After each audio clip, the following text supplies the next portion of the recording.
Друзі, доброго дня! Знімаємо вам постійну рубрику «Водень робить свою справу».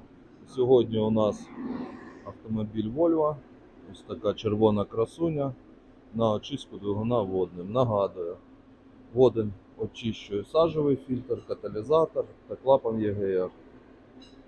Також поршні та поршневі кільця, випускний колектор, свічки запалювання, форсунки та датчик кисню.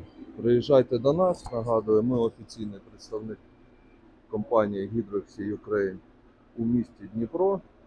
Обладнання у нас все сертифіковане, пройдене іспитання, є сертифікат відповідності. Ось так воно виглядає. Ми знаходимося в Дніпрі, проспект Богдана Хмельницького, 142Г. Орієнтир заправка Лотос. Приїжджайте до нас, почистимо ваш двигунчик.